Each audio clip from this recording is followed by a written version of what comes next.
Olá, seja bem-vinda, seja bem-vindo. Quinta-feira, 13 de maio de 2021. Começa agora o Câmara Total, edição mais curta, mas com muitas informações. A gente abre com a coletiva do governo do estado, que assegura que mulheres grávidas podem se vacinar contra a Covid-19. Confira a fala do governador João Dória. São Paulo remaneja a distribuição de doses da vacina e assegura vacinação de grávidas e puérperas com comorbidade para retomar essa vacinação na próxima segunda-feira, dia 17 de maio. A retomada dessa vacinação será possível por conta do remanejamento da vacinação e a entrega de novas doses da vacina do Butantan, da vacina do Brasil, da Coronavac e também da Pfizer, realizadas hoje. No total, são cerca de 100 mil gestantes e mães recentes que têm comorbidades e que poderão receber a vacina já a partir da próxima semana, repetindo, a partir de segunda-feira, dia 17 de maio, em todo o estado de São Paulo. Ainda sobre a vacinação contra a Covid-19, na coletiva, o governador incluiu na programação para ser imunizado pessoas com idade entre 45 e 49 anos com comorbidades e deficiências. Ainda na vacinação, informar que a partir de 21 de maio, sexta-feira da semana que vem, serão vacinadas as pessoas com comorbidade na faixa etária entre 45 e 49 anos de idade. E também, nesta mesma data, 21 de maio, começaremos a vacinação das pessoas com deficiência permanente na mesma faixa etária, de 45 a 49 anos. A expectativa é da imunização de 695 mil pessoas nesta faixa etária. Lembrando a você que mora em Campinas, sempre consultar o site vacina.campinas.sp.gov.br, ver se tem doses e se é a sua faixa etária, e aí é só fazer o agendamento neste site. Hora das notícias do Legislativo aqui da Câmara de Campinas, porque o Legislativo definiu a composição da Comissão Especial de Estudos para a Preservação da Área de Proteção Ambiental, a APA, aqui de Campinas. Confere. A Comissão Especial de Estudos para a Preservação da Área de Proteção Ambiental de Campinas foi definida. Mariana Conte, do PSOL, Guida Calixto, do PT e Paulo Gaspar, do Novo, fazem parte do colegiado, além da vereadora Débora Palermo, que é a presidente da comissão.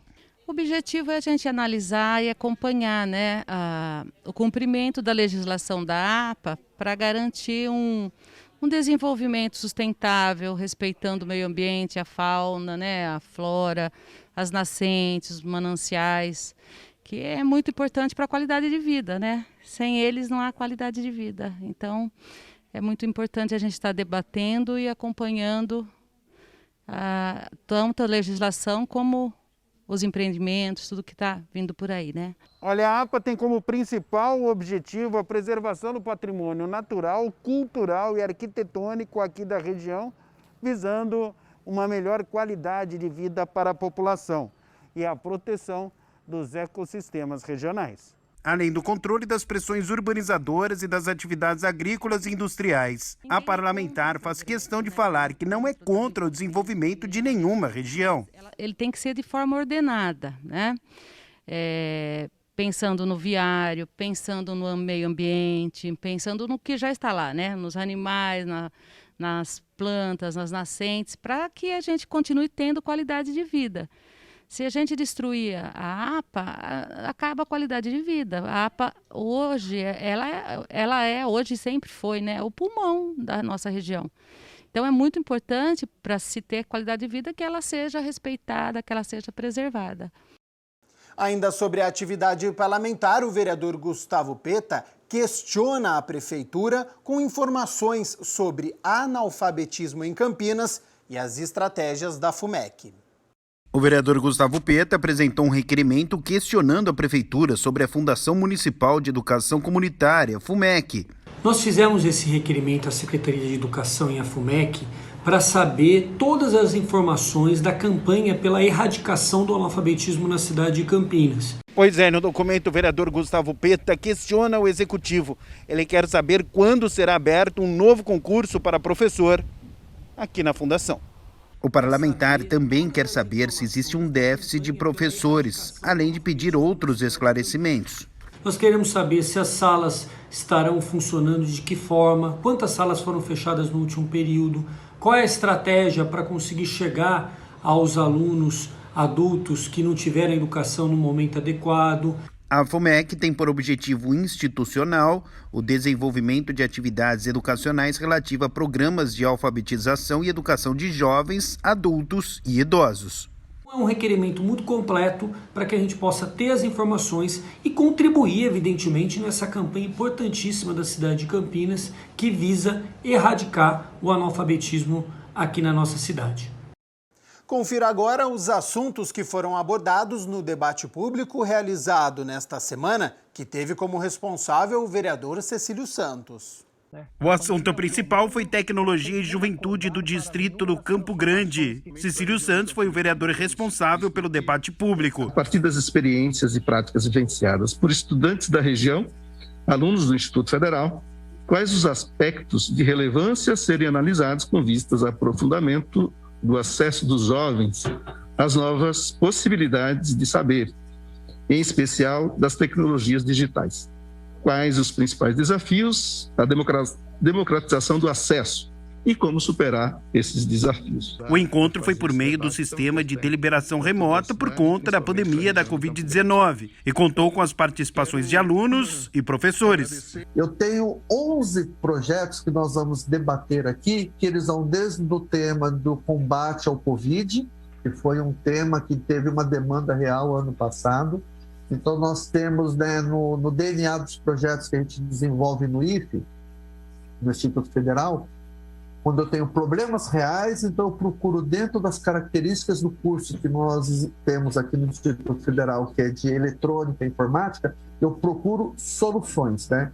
Então sempre os alunos, a gente começa a trabalhar com soluções para problemas reais. Nós chamamos isso de metodologia de engenharia. No final, o parlamentar fez um apelo ao governo federal. Fica aqui este apelo, né, da Câmara de Vereadores, deste vereador em particular, ao governo federal, à administração, né, do campus no estado de São Paulo, que olhe, evidentemente, com muito carinho. Eu imagino que está sendo dado toda a atenção para que estas experiências possam continuar e ampliar, porque eu tenho certeza que os jovens da região do Campo Grande, de todas as regiões da cidade de Campinas, vendo e tendo esta oportunidade, vão se interessar por fazer parte, né, de uma instituição como o Instituto Federal e perceber que o ensino médio, a ciência, a técnica aplicada certamente muda,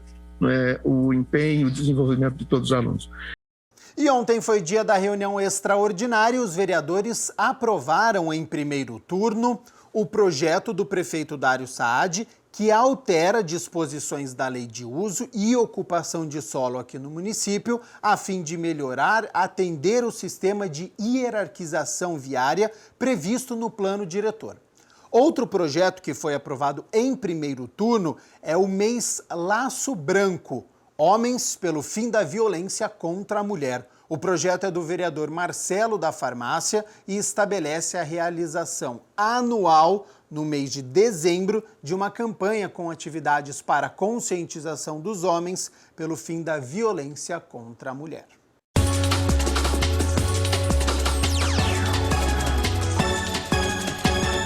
Hora da gente falar sobre o Campeonato Paulista e o Guarani não se deu bem não, está eliminado da competição, caiu para o Mirassol. Mirassol e Guarani se enfrentaram por uma vaga à semifinal. Jogo tenso, de poucas oportunidades. E já que ninguém se arriscou, tudo igual no tempo normal, 0-0. E nos pênaltis, os 4 primeiros acertaram. Quando o placar mostrava 2-2, o zagueiro Ayrton do Guarani bateu mal e desperdiçou. Em seguida, o lateral direito Pablo também perdeu a oportunidade. No fim, Mirassol mais competente, 4, Guarani 3. O Bugre está eliminado do Campeonato Paulista e o Mirassol avança à semifinal. Partida muito ruim, né? Do Bugre, 0-0 no tempo normal e na disputa dos pênaltis foi derrotado, eliminado da competição. Não deve disputar o troféu do interior, porque apenas a melhor equipe do interior que for eliminada nas quartas de final é que cai para o troféu do interior. Como a Inter de Limeira já tem uma campanha superior ao Guarani, dependendo dos resultados de amanhã da Ferroviária, a Inter de Limeira está à frente do Guarani e pode disputar o troféu do interior. O Bugre, a partir de agora, pensa apenas no Campeonato Brasileiro da Série B, que inicia no fim deste mês de maio. E hoje tem jogo, 9 horas da noite, no estádio Moisés Lucarelli. A Macaca enfrenta o Botafogo de Ribeirão Preto. Jogo único, partida válida pelas quartas de final do Troféu do Interior. Se tivermos empate, a disputa vai para os pênaltis. A Ponte Preta mantém a mesma formação que venceu o Guarani no derby e que perdeu para o Palmeiras na última rodada. E claro que amanhã a gente conta tudo sobre este duelo da Macaca diante do Botafogo. Olha só, você sabe o que é biomassa e qual a sua função na natureza? Se não sabe, vem aprender um pouquinho sobre produção de energia sustentável e conhecer uma dica para quem quer estudar sobre o tema. Hora do Giro Ambiental.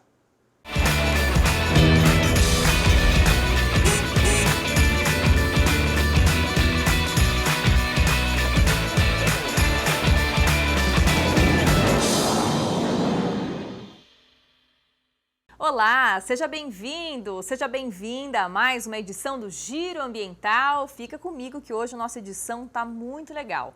Eu vou começar te perguntando se você sabe o que é biomassa. Já sei, já ouviu falar, mas não sabe definir muito bem, né?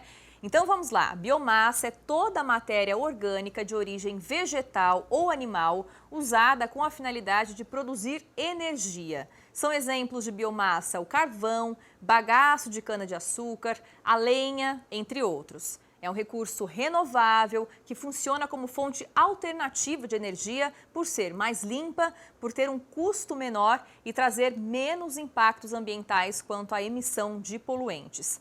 Aqui no Brasil, a biomassa mais comum é a de madeira, que além desses benefícios que eu citei, tem como vantagem a grande disponibilidade aqui no país. E se é fonte renovável e se polui menos, se tem menos impacto ambiental, tem que ser falado sim aqui no Giro Ambiental, porque é o mundo em que a gente vive, né? Esse mundo de recursos finitos e esgotáveis que está em jogo. E um grupo de autores e pesquisadores se debruçou sobre esse tema para lançar o livro Prospecção do Uso da Biomassa Florestal para Finalidades Energéticas no Brasil, que acaba de ser lançado pela editora Atena. Esse é o nosso destaque de hoje do Giro Ambiental e a gente convidou a primeira autora desse livro, a engenheira ambiental e sanitarista Tamires Baesso, para conhecer um pouco mais desse trabalho. Tamires, seja bem-vinda. Obrigada pela sua entrevista aqui com a gente no Giro Ambiental. Olá, Mariana e todos que estão nos assistindo. É uma satisfação estar aqui participando do programa Giro Ambiental e representando também os demais autores do livro citado. Tamires, esse livro é resultado da sua dissertação de mestrado, né? Tem um contexto aí. Foi pelo programa de pós-graduação em Ciências Ambientais. Qual era o objeto de estudo, né? Eu dei uma pequena introdução sobre a biomassa, né? E isso que a gente tem aqui no Brasil, essas discussões importantes também, mas qual era o tema central desse estudo e como é que ele virou um livro? Então, o nosso tema principal era buscar uma tendência da utilização futura da biomassa florestal para os próximos anos. Consideramos o período até 2030, que resultou, então, na prospecção do uso de biomassa florestal para finalidades energéticas no Brasil. A gente contou, então, a abordagem utilizada no estudo foi a abordagem Foresight, que ela utiliza, então, a opinião de especialistas da área de biomassa florestal, né, no nosso caso, para buscar, então, a tendência da utilização futura da biomassa florestal aqui no Brasil. E como que funciona essa utilização da biomassa aqui no Brasil hoje? Isso acontece já há um tempo. Como que é o cenário hoje da biomassa florestal no Brasil? Então, a biomassa, como você mesma citou ali, o termo biomassa, né? Então, a biomassa florestal, ela é empregada principalmente como uma fonte de energia térmica, seja na forma de calor e vapor, e ela também é empregada na produção de carvão vegetal, que essa conversão da lenha no carvão vegetal ela é feita através da pirólise, do processo denominado como pirólise, cujo material é posteriormente utilizado como combustível sólido secundário. Então, respondendo à sua pergunta inicial sobre a situação brasileira frente à biomassa florestal, de acordo com os dados do Balanço Energético Nacional, da Pesquisa Energética, da Empresa de Pesquisa Energética, com ano base em 2017, além do carvão vegetal, eles correspondiam a 8% da oferta interna de energia no Brasil. Esse dado foi atualizado com ano base em 2019, e essa oferta de energia interna com base na lenha e no carvão vegetal aumentou para 8,7%. Os dados históricos também da Empresa de Pesquisa Energética referente à produção e ao consumo interno da lenha no Brasil indicam que em 1970 a produção e o consumo interno era de 102,8 milhões de toneladas. E em 2017 foi de 78,8 milhões de toneladas, havendo um pico na produção e no consumo no ano de 1984, atingindo então uma produção e um consumo de 107,6 milhões de toneladas. Com relação ao consumo interno do carvão vegetal, em 1970 ele era de 2,4 milhões de toneladas e em 2017 ele passou para 5,5 milhões de toneladas, cujo pico do consumo ocorreu em 1989, tendo como maior consumo, né, neste ano, de 11,7 milhões de toneladas. Historicamente, a situação sobre a utilização da biomassa florestal aqui no país, nos anos anteriores, é importante destacar que os dados históricos de referência da nossa pesquisa consideraram as informações fornecidas pela Empresa de Pesquisa Energética, através do Balanço Energético Nacional, e também pelo IBGE, através da pesquisa de produção de extração vegetal e da silvicultura. É importante ressaltar que tem uma diferença entre os dados fornecidos pela Empresa de Pesquisa Energética e também pelo IBGE, onde os dados fornecidos pela Empresa de Pesquisa Energética são em toneladas e representam a produção da silvicultura somada à produção da extração vegetal, enquanto os dados da PEVES, que estão em metros cúbicos, eles consideram somente a produção da silvicultura. Então, diante disso, a pesquisa de produção de extração vegetal e da produção de silvicultura, ele tem um comparativo dos dados de 1997 a 2019, acerca da participação do extrativismo vegetal e da silvicultura na produção primária de biomassa florestal ali, né? E esses dados indicam que o valor da produção primária da silvicultura superou o da extração vegetal, e é uma situação que ocorre desde o ano de 2000. Então, houve aí uma redução, talvez, da oferta da produção e do consumo interno no Brasil em relação à diminuição da extração vegetal no país. Agora, esses dados que você apresentou para a gente, Tamires, da utilização da biomassa enquanto um recurso renovável, né, que, como eu disse, também tem um custo menor, pode ser, né, uma fonte alternativa, é positivo, então, a gente pensar que estamos caminhando para, de repente, uma alternativa realmente para o uso energético aqui no Brasil? Isso é bom? Sim, com certeza. Vou citar também os dados da nossa pesquisa, né? Que é importante relatar que essa expectativa futura ela está relacionada à crescente demanda de energia no Brasil e no mundo, e para essa crescente demanda de energia, ela está atrelada ao aumento da população e também à escassez dos recursos naturais, né? Então, para atender essa necessidade, existe o desafio de buscar as mais variadas fontes de energia para complementar a matriz energética atual, e que preferencialmente sejam fontes renováveis. Considerando que o Brasil ele é uma referência mundial no setor de árvores plantadas, surge uma oportunidade para o setor florestal aumentar a sua participação no setor energético. De acordo com o estudo realizado sobre a tendência futura da utilização de biomassa florestal para finalidades energéticas, a perspectiva da sua utilização ela é otimista, tendo em vista que dentre os diferentes tipos de biomassa, para 66% dos entrevistados, né, eu esqueci de mencionar que a abordagem Foresight, ela considera a aplicação do questionário para especialistas da área, então a gente montou esse questionário, efetuou as perguntas e esses nossos dados são referentes às respostas fornecidas pelos especialistas da área, né? Então, para 66% destes respondentes, haverá um alto crescimento do consumo de biomassa florestal nos próximos anos, ou seja, até 2030. Os especialistas, eles também esperam uma produção e um consumo total de lenha de cerca de 80 milhões de toneladas para o ano de 2030, o que representa uma taxa de crescimento anual de 0,12% ao ano. E para o carvão vegetal, a expectativa de consumo para o ano de 2030 será de 6 milhões de toneladas, representando, então, uma taxa de crescimento anual de 0,64%.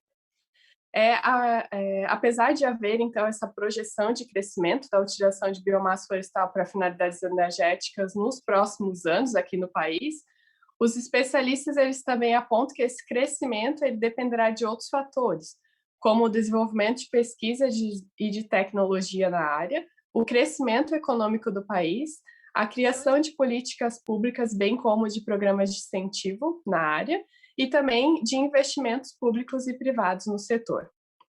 Quanto dado, né? Quanta informação vocês conseguiram coletar, né, Tamires? E como você disse, você não esteve sozinha nesse projeto, né? Quem são os pesquisadores e autores envolvidos com você no livro? Então, tem o Flávio José Simeone, que foi o meu orientador no mestrado, né? Ele possui projetos com a Embrapa e, através desse contato com a Embrapa, desse projeto, a gente tem contato com o Cláudio Bustinelli e também com o José Mauro Magalhães, que ambos são da Embrapa, né? Legal. Tamires, para a gente fechar, a gente, enquanto jornalista, é curioso, deu uma olhadinha um pouquinho, né, bem por cima no livro. Me parece ser um livro bastante completo, tanto para quem é da área, quanto para estudantes, professores, pesquisadores ou cidadão que tiver interesse. Tem um design bastante, né, arrojado, interessante para chamar atenção para esse tema. Aonde encontrar este livro? Vamos divulgar aí o seu produto para as pessoas. Então, desde o início da nossa pesquisa, o nosso maior objetivo era disponibilizar para o maior número de pessoas, né? Até porque a projeção ela não é muito para frente, digamos, né? São só 10 anos aí. Então, a gente queria disseminar o quanto antes esses dados. Então, a gente optou pela publicação de forma digital, né? Por meio de um e-book. E publicamos através da editora Atena. Então, é só entrar no site da editora e procurar lá nos e-books o tema prospecção, que estará, se não me engano, é o primeiro que aparece. É só clicar lá que está disponível. Quem que tiver interesse aí em ler. Legal, tá feita a divulgação então para o pessoal de casa. Tamires, obrigada pela sua entrevista, parabéns pelo seu trabalho, que o Brasil tenha muito mais pesquisadores e pesquisas como as de vocês, porque a gente está precisando, né? Obrigada. É verdade. Eu que agradeço. Muito obrigada, hein? Até a próxima. E olha só, uma nova forma de combate aos mosquitos transmissores de doenças como a malária e a dengue vem sendo testada na Amazônia. Trata-se de uma tinta com efeito inseticida que é passada em paredes. É isso mesmo. Como funciona?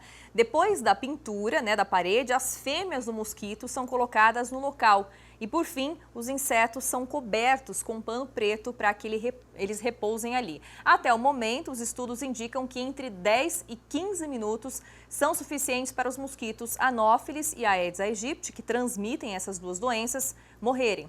Na primeira semana de experiências, o inseticida mostrou 100% de eficácia de mortalidade desses animais no Amapá. E segundo as análises feitas pelo Instituto de Pesquisas Científicas Tecnológicas do Amapá, ele pode ter duração de até 2 anos, ou seja, é mais duradouro do que o atual método de prevenção que a gente conhece, que é o fumacê, que fica no máximo por 2 horas no ambiente. Esse produto, para quem não sabe, já é utilizado em cerca de 60 países, mas é inédito aqui no Brasil.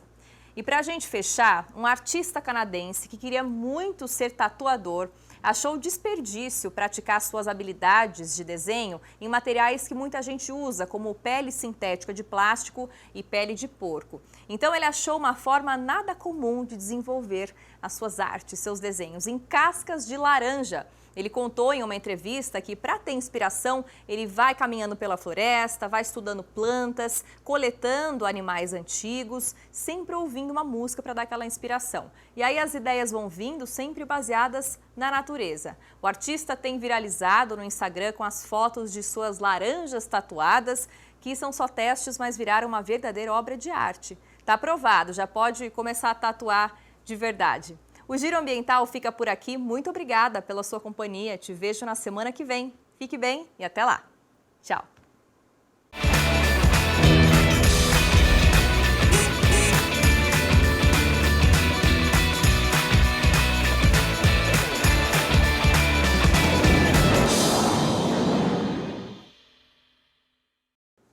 E toda quinta-feira, você já sabe, é dia de conhecer uma atividade, o dia a dia de um profissional que talvez você não saiba como funciona. Por exemplo, o que faz um sommelier?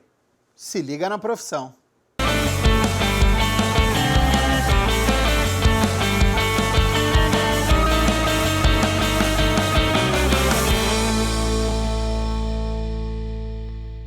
Bom, é o quadro Se Liga na Profissão e olha só, hoje a gente vai falar sobre sommelier. Então, bora, se liga aí. A palavra sommelier tem sua origem na França. Durante a Idade Média, as pessoas transportavam pipas de vinhos para os grandes castelos e palácios. Não só isso, elas deveriam provar o vinho, amigo, para detectar a presença ou não de venenos antes de servir à realeza. Em meados do século XIX, restaurantes e hotéis em Paris já tinha galera contratada para provar vinhos. O sommelier de vinhos é a pessoa capacitada para garantir cartas de vinhos de qualidade para o cliente. Bom, e para a gente entender um pouquinho mais sobre essa profissão, eu estou aqui com o Eduardo, que trabalha nesse ramo faz quanto tempo, Eduardo? Tudo bem? Tudo bem, André. Eu trabalho nesse ramo faz 12 anos. 12 anos? 12 anos. E como você se interessou por essa profissão? Eu entrei para trabalhar em um supermercado com 15 anos e era um supermercado que tinha bastante foco em vinhos. Eu sempre fui muito curioso. Fui lendo rótulos, estudando, vendo sites, aí despertou a paixão. Aí comecei a provar vinhos, estudar, ver a diferença de vinhos sul-americanos, europeus. Tem bastante diferença e só foi crescendo a paixão.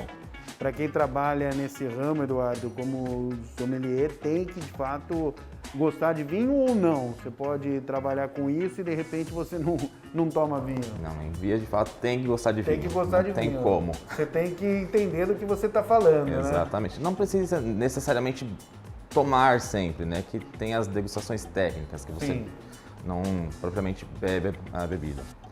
Mas tem que gostar sim, não tem como. A gente está vendo aqui, tem vinho de Portugal, da Itália, da Espanha, da Argentina, do Chile, enfim, de tantos e tantos lugares. Eu vou te fazer uma pergunta, até imagino qual seja a resposta, você vai falar depende do gosto da pessoa e tudo mais. Mas qual que, assim, é o melhor vinho que tem? É de onde? É da Itália, é da Argentina, é do Chile? Vamos falar de vinhos de maior aceitação, que são mais aqui da América do Sul, Chile e Argentina. Que são vinhos mais fáceis, mais tranquilos de ser consumidos. Olha aí, boa resposta, boa resposta. Aqui no Brasil o pessoal é forte em vinho ou não? Porque a gente não ouve falar muito. Eu, particularmente, adoro vinho, mas confesso que não entendo muito de vinho, né? Então não ouço falar, puxa vida, vamos tomar um vinho brasileiro. Igual o pessoal fala, hoje eu vou fazer uma massa e tal, então eu quero tomar um vinho chileno e tudo mais. Você não ouve falar muito, vamos tomar um vinho brasileiro, né? Embora tenha alguns bons lá no sul, né? O Brasil hoje está engatinhando ainda. Em questão de espumante, nós produzimos muitos bons espumantes, tanto é que um dos melhores do mundo é do Brasil. Mas questão de vinho tinto ainda estamos caminhando, não só no sul, quanto aqui no sudeste, São Paulo, tem a Guaspari também, tem Minas, São José do Rio Pardo, tem várias vinícolas que não são no sul, estão produzindo ótimos vinhos. Bom, então para o pessoal de casa entender o que você faz exatamente, a sua função de... A função basicamente do sommelier é orientar meio que precisamente o vinho necessário para o cliente no momento, para a ocasião. Às vezes o cliente quer presentear, ele não conhece muito de vinho e a pessoa, o presenteado já tem um know-how maior, ou algum jantar, uma harmonização mais legal. Então, basicamente, o sommelier orienta o cliente ao vinho da ocasião. Entendi. Então, muita gente entra na loja e não entende muito de vinho. Porque, assim, as pessoas, eu até estava conversando com você, né, Eduardo, antes da gente começar a gravar, que muita gente acha que o vinho, ele se toma exclusivamente com massa, com uma massa bacana e tudo mais. Só que, cara, eu gosto muito de tomar vinho com carne. Tem muito isso também, né? O pessoal hoje glamoriza muito o vinho, ainda é muito glamorizado.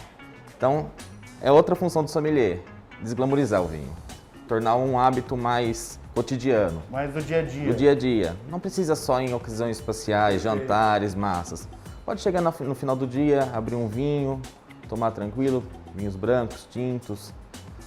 Tem para todas as ocasiões. Bom, vamos dar uma volta por aqui, porque tem bastante coisa bacana pra gente mostrar. Muita. E o que eu tô percebendo é assim, os preços eles variam, né? Tem vinho de R$80, tem vinho de R$6.000, né? O vinho como qualquer outro produto tem suas marcas ícones, né? Isso influencia diretamente no preço. Uhum. Também, esses daqui são da França. São França. Em questão de produção, tem produções menores, que a qualidade já é um pouco maior, então já o ticket médio já sobe um pouco. Tem vinhos mais famosos também, que também já sobe um pouco o valor, mas tem vinhos de todos os valores. Tem vinho para todos os gostos e bolsos. Assim, por exemplo, esses da Espanha, o que muda com relação ao da Itália? O que influencia bastante na qualidade e na diferença dos vinhos são os climas, terroirs. Tem uma uva que é de um Pinot Noir, por exemplo, que é de um clima mais frio, para um Pinot Noir que é, por exemplo, da Austrália, que é um clima mais árido. Vai ser na Austrália vai ser um vinho mais frutado, com menos acidez, e no Chile, por exemplo, que é um clima mais costeiro, mais frio, vai ser um vinho mais leve, com acidez maior. Então, a mesma uva em diferentes regiões tem bastante alteração. Tá. E como que é o mercado? Conta pra gente, o pessoal que está em casa e de repente se interessou por essa profissão, tem curso, como é que é? Tem vários cursos, tem várias instituições que oferecem o curso. É um curso relativamente curto, um ano e meio em média, mas que exige bastante estudo. O pessoal acha que é só farra, que é só beber, mas não, tem muito estudo. Você vai estudar regiões, geografia, sobre terroir, sobre uva, armazenamento, harmonização, olha só, venda, cara, marketing, tudo então, isso no tudo curso. Engloba no curso. Perfeito. E que dica você daria para o pessoal que tem interesse de repente em seguir nessa área? Beba bastante vinhos de várias regiões, não tenha preconceito com nenhum vinho e leia bastante, estude, pesquise, assista vídeos, porque é o básico. Vem aqui Beléu, que é o nosso repórter cinematográfico, Leandro Velasco, conhecido nacionalmente como Bela, né, como Beléu. Eu queria mostrar com o Eduardo esse quadro aqui, porque esse quadro é interessante, ó, são aromas, né? Então eu gostaria que você explicasse para o pessoal que está em casa o que está nesse quadro exatamente, por favor, Eduardo. Esse quadro descreve 54 dos 150 possíveis aromas que você pode encontrar em vinhos. E é o que eu falei também. Vai diferenciar de país para país, de região para região. Por exemplo, azeitona, pimentão. Pimentão você encontra bastante Carmener do Chile. abacaxi em chardonnays, vinhos mais brancos, vinhos mais frutados, que são mais aromáticos. Ameixa, chocolate em vinhos mais encorpados, um Malbec que passa por barrica de carvalho. Gente, N aromas. Tudo isso que o Eduardo está falando tem que manjar pra caramba, né? Você vê, ele fala com propriedade, com conhecimento de causa e tudo mais. E não é fácil. Olha só o tanto de coisa que tem aqui. Tem que treinar o sensorial. Bom, e onde que as pessoas podem fazer esse curso? Onde elas podem encontrar? Tem duas instituições que são bem legais, o SENAC e a ABS, que é a Associação Brasileira de Sommeliers, que inclusive tem em Campinas. Qual a dica que você deixa então, Eduardo, para a gente finalizar, para as pessoas que de fato querem seguir essa carreira de sommelier? Tomem vários vinhos de vários países, não tenha medo nem preconceito com alguns vinhos que não são tão conhecidos. Estudem, assistam bastante vídeos e pesquisem, porque não tem muito segredo. Obrigado pela entrevista. Eu que agradeço, André. É isso aí, pessoal. Vinho já sabe, né? Tudo de bom. Eu, particularmente, sou fã de um bom vinho, tá bom? Então é isso aí. Se liga na profissão. Tchau.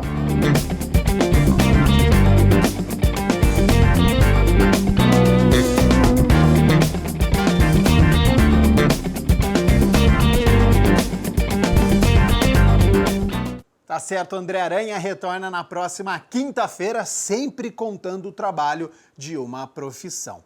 Olha só, ontem foi o Dia Mundial dos Profissionais da Saúde, importantíssimos em qualquer época, ainda mais em uma pandemia que já dura mais de um ano e que não há previsão para término. Então, o sindicato da categoria preparou este vídeo e nós vamos exibir agora como uma homenagem a esses trabalhadores que brigam pela vida de todos nós.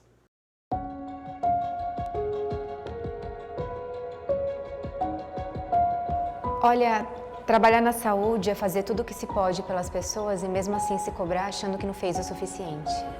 É voltar todos os dias exausta para casa e às vezes não poder voltar. Para mim é fazer tudo bonito para as pessoas se sentirem bem.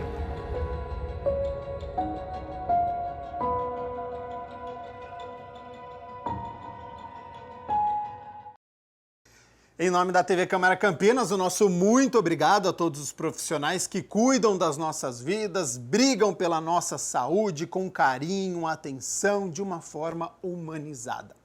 O Câmara Total fica por aqui. Muito obrigado pela sua companhia, pela sua audiência. Continue na nossa programação com a transmissão das reuniões das comissões e nos vemos amanhã, na sexta-feira, por volta do 12:30. Até lá. Tchau, tchau.